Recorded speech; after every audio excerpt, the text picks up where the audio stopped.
বন্ধুরা এই মাত্র পাওয়া আপডেট 4000 ঘন্টা ওয়াচ টাইম পূরণ করে ফেললেও কিন্তু তোমার চ্যানেলটাকে তুমি মনিটাইজ করতে পারবে না। তার কারণ কি, ইউটিউবে চলে এসছে নতুন রুল। এই রুলের মধ্যে যদি তুমি পড়ে গেছো তাহলে তোমার চ্যানেল কিন্তু শেষ, তোমার চ্যানেল কিন্তু মনিটাইজ হবে না। তুমি যদি রুল মেনে কাজ করতে পারো তবেই কিন্তু তোমার চ্যানেলটাকে তুমি মনিটাইজ করতে পারবে। দেখো, একটা শর্ট চ্যানেলকে মনিটাইজ করতে গেলে লাস্ট 90 দিনে 10 মিলিয়ন শর্ট ভিউজ এবং 1000 সাবস্ক্রাইবার দরকার হয়। আর যাদের লং চ্যানেল, যাদের মেন 4000 ঘন্টা ওয়াচ টাইম দরকার, 1000 সাবস্ক্রাইবার দরকার, তারা যদি এই রুল রেগুলেশন মেনে কাজ করতে পারো তবেই কিন্তু তোমার চ্যানেলটাকে তুমি মনিটাইজ করতে পারবে, না হলে কিন্তু চ্যানেলকে মনিটাইজ করতে পারবে না। তো বেশ কয়েকটা রুল কিন্তু ইউটিউব এখন জারি করে দিয়েছে, তো সেটাই কিন্তু বলবো। আমি সম্পূর্ণ কিন্তু আমার ডায়েরিতে লিখে নিয়েছি, আমি এক এক করে তোমাদেরকে বলবো, কেননা এটা জানা বোঝা তোমাদের কিন্তু অত্যন্ত অত্যন্ত জরুরি। কেননা তোমাদের চ্যানেলটাকে তোমরা কোনো মনিটাইজ করতে পারোনি, যদি তোমরা একটুখানি ভুল করো, একটা রুল যদি মেনে কাজ না করো, তাহলে কিন্তু তোমার চ্যানেলটা মনিটাইজ হবে না। ঠিক আছে, তো আমি তোমাদেরকে এক এক করে রুলগুলো সম্বন্ধে জানিয়ে দিচ্ছি, বলে দিচ্ছি। তো তার আগে বন্ধুরা, চ্যানেলে যদি নতুন হয়ে চ্যানেলটা সাবস্ক্রাইব করে দাও, বেল আইকনকে প্রেস করে দাও। আর বন্ধুরা, ভিডিওকে লাইক করতে কিন্তু ভুলবে না, লাইক করলে মোটিভেট হই, ভিডিও বানানোর কিন্তু আগ্রহ বাড়ে। দেখো বন্ধুরা, তোমরা যতই যাই করো না কেন, 4000 ঘন্টা ওয়াচ টাইম কমপ্লিট করে ফেলেছো, তবুও তোমার চ্যানেলটাকে মনিটাইজ করতে পারবে না যদি তোমার চ্যানেল এই রুলগুলো ভঙ্গ করে। তাহলে প্রথম রুল কি বলেছে? প্রথম রুল বলেছে, তুমি যদি একটা শর্ট চ্যানেল তৈরি করেছো, এখন মনে করছো শর্ট ভিডিও ভাইরাল করে তুমি তোমার চ্যানেলটাকে মনিটাইজ করবে। হ্যাঁ, করতে পারবে যদি তোমার লাস্ট 90 দিনে 10 মিলিয়ন শর্ট ভিউজ কমপ্লিট করতে পারো, তবেই করতে পারবে। কিন্তু তুমি যদি মনে করো যে শর্ট ভিডিও থেকে ওয়াচ টাইম তুমি কাউন্ট করবে, সেটা কিন্তু হবে না। ইউটিউব সাফ সাফ জানিয়ে দিয়েছে তোমার শর্ট ভিডিওর ভিউজ কিন্তু কাউন্ট হয় না। শর্ট ভিডিও থেকে যে ওয়াচ টাইমটা আসবে, সেই ওয়াচ টাইম কিন্তু তোমার 4000 ঘন্টা ওয়াচ টাইমের মধ্যে কিন্তু কাউন্ট হবে না। তো সেই জন্য এখন তোমাকে ফুল ফোকাস করতে হবে কিন্তু লং ভিডিওতে। লং ভিডিও, লং চ্যানেল হলে তবেই কিন্তু 4000 ঘন্টা ওয়াচ টাইম তুমি সঠিকভাবে পূরণ করতে পারলে তোমার চ্যানেলটা মনিটাইজ হবে, না হলে কিন্তু মনিটাইজ হবে না। দ্বিতীয় রুল কি বলেছে? দ্বিতীয় রুল বলেছে লাস্ট 365 দিনের মধ্যে তোমায় কিন্তু 4000 ঘন্টা ওয়াচ টাইম পূরণ করতে হবে। যদি তোমার সেটা 368 দিন হয়ে গেল বা 370 দিন হয়ে গেল, সেটা কিন্তু কাউন্ট হবে না। লাস্ট 365 দিন, ধরে নাও তুমি 1 জানুয়ারি 2023 তুমি চ্যানেলটা করেছিলে, তো 1 জানুয়ারি 2024 পর্যন্তই তোমার কিন্তু এটা ভ্যালিড। ঠিক আছে, তারপরে তোমার মানে পরে যে ওয়াচ টাইমটা হচ্ছে নতুন বছরে, সেটাই কিন্তু কাউন্ট হবে। আর প্রথম দিকে যেটা হয়েছে সেখান থেকে মাইনাস হয়ে যাবে।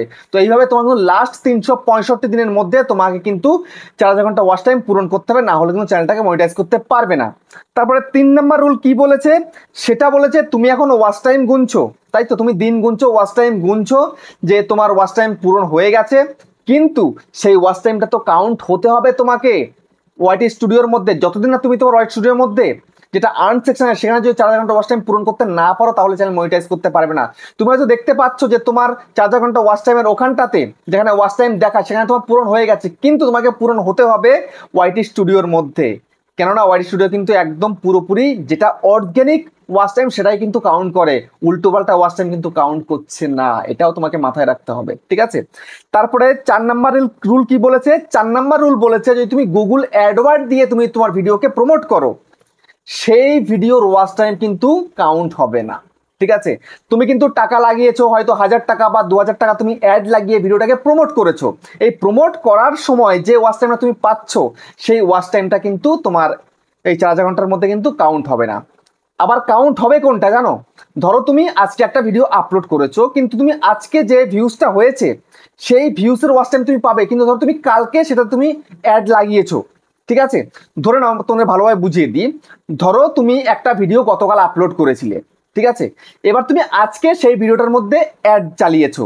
হতে পারে 2000, হতে পারে 1000, হতে পারে 3000, 5000, তোমাদের ইচ্ছা মতো তুমি অ্যাড লাগিয়েছো। হতে পারে 3 দিন, 5 দিন, 7 দিনের জন্য তুমি অ্যাড লাগিয়েছো ভিডিওটার মধ্যে। তো এখন যতক্ষণ পর্যন্ত তুমি অ্যাড লাগানোর আগে অবধি যেই ভিউজটা হয়েছে, যে ওয়াচ টাইমটা, সেটা কিন্তু কাউন্ট হবে। আর অ্যাড চলাকালীন যে ওয়াচ টাইমটা এসে, সেটা কিন্তু কাউন্ট হবে না। আবার তোমার ধরো অ্যাড শেষ হয়ে গেছে, কিন্তু তোমার ভিডিও তো চলছে, কারণ ভিডিও তো প্রমোট হয়েছে। এখন তো অনেক অনেক জায়গায় ইউটিউব ব্রাউজ ফিচারে পাঠাচ্ছে, সার্চটিতে পাঠাচ্ছে। তারপরে যখন তোমার অ্যাডটা শেষ হয়ে গেছে, তোমার যে টাকাটা যখন শেষ হয়ে গেছে, তারপরে যখন তোমার ভিডিওটা চলছে, সেই চলার যে ওয়াচ টাইমটা তৈরি হচ্ছে, সেটা কিন্তু কাউন্ট হবে। এটা তোমাদের কোনো টেনশন নিতে হবে না, ঠিক আছে। শুধুমাত্র যতক্ষণ তোমাদের ভিডিওতে অ্যাড চলছে, স্পন্সার্ড লেখা আসছে, ততক্ষণের কিন্তু ওয়াচ টাইমটা কাউন্ট হবে না। ওকে, তারপরে 5 নাম্বার হচ্ছে যে তোমরা মনে করছো যে তোমাদের চ্যানেলের মধ্যে 4 ঘন্টা ওয়াচ টাইম পূরণ হয়ে গেছে, এখন তুমি তোমার চ্যানেলটাকে মনিটাইজের জন্য রিভিউতে পাঠাবে। তো পাঠানোর আগে তুমি এখন চেক করছো, তো চেক করার সময় তুমি দেখলে যে তোমার একটা কি দুটো ভিডিও এমন কোনো একটু প্রবলেম রয়েছে ভিডিওর মধ্যে, ঠিক আছে। তো এখন তুমি মনে করছো যে এই ভিডিওগুলোকে ডিলিট করে দিই। তো ডিলিট করে দিলে, তো ডিলিট করে দিয়ে তুমি যদি পাঠাও তাহলে কিন্তু তোমার চ্যানেল মনিটাইজ হবে না। তার কারণ কি, ওই ভিডিওগুলো থেকে যে ওয়াচ টাইমটা সেটা কিন্তু মাইনাস হয়ে গেছে, ঠিক আছে। তো সেক্ষেত্রে কিন্তু তুমি ভিডিও ডিলিট করো, যাই করো, যেন 4 ঘন্টা ওয়াচ টাইম ঠিকঠাক যেন থাকে, তবেই কিন্তু তোমার চ্যানেলটা মনিটাইজের জন্য এলিজিবল হবে, নাহলে কিন্তু এলিজিবল হবে না। ওকে, তারপরে তারপরে হচ্ছে কি 6 নাম্বার হচ্ছে যে তোমার ভিডিওটা কিন্তু অ্যাডভার্টাইজ ফ্রেন্ডলি হতে হবে। তুমি উল্টোপাল্টা ভিডিও আপলোড করে দিয়েছো, গালিগালাজ আপলোড করে দিয়েছো, তারপরে তুমি অন্যের ভিডিও আপলোড করে দিয়েছো, এর মধ্যে তোমার কোনো ক্রিয়েটিভিটি নেই, তাহলে কিন্তু তোমার সেই ভিডিও কিন্তু মনিটাইজের জন্য এলিজিবল নয়, অর্থাৎ তোমার চ্যানেলও কিন্তু মনিটাইজ হবে না। অর্গানিক ভিউজ হতে হবে, অর্গানিক ভিডিও হতে হবে, মানে অরিজিনাল তোমার ভিডিও হতে হবে।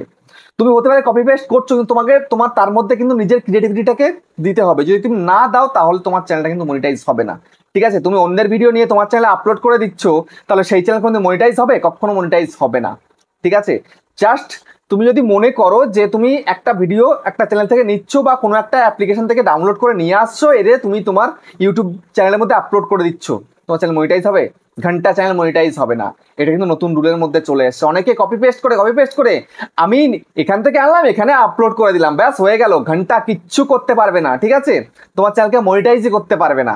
তো এটা কিন্তু একদম পুরো ইউটিউব ভালোভাবে নজর দিয়ে কিন্তু দেখছে। তারপরে নেক্সট হচ্ছে তোমার চ্যানেলের মধ্যে কোনো রকম কোনো অ্যাক্টিভ কমিউনিটি গাইডলাইন স্ট্রাইক থাকলে হবে না। যদি তোমার চ্যানেলের মধ্যে কোনো অ্যাক্টিভ কমিউনিটি গাইডলাইন স্ট্রাইক থাকে, তাহলে তোমার চ্যানেল কিন্তু মনিটাইজ হবে না, ঠিক আছে। তো সেই জন্য যদি কোনো অ্যাক্টিভ কমিউনিটি গাইডলাইন স্ট্রাইক তোমার চ্যানেলে এসে থাকে, সেটা যতদিন না পর্যন্ত রিমুভ হচ্ছে ততদিন তুমি তোমার চ্যানেলটাকে মনিটাইজ করতে পারবে না, বা তোমাকে পাঠিয়েও কিন্তু কোনো লাভ নেই, ঠিক আছে। তারপরে নেক্সট হচ্ছে কি তোমার চ্যানেলের মধ্যে 2 স্টেপ ভেরিফিকেশন ইনেবল থাকতে হবে।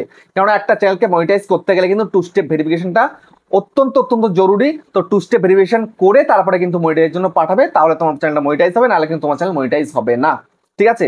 তো বুঝতে পারলে এই নতুন রুলটা কিন্তু জারি করা হয়েছে ইউটিউবের তরফ থেকে, আমি তোমাদেরকে জানিয়ে দিলাম। তো ভিডিওটা কেমন হচ্ছে কমেন্টে জানিও। আবার দেখা হচ্ছে নেক্সট একটা ধামাকেদার পাওয়ারফুল ভিডিওর সাথে।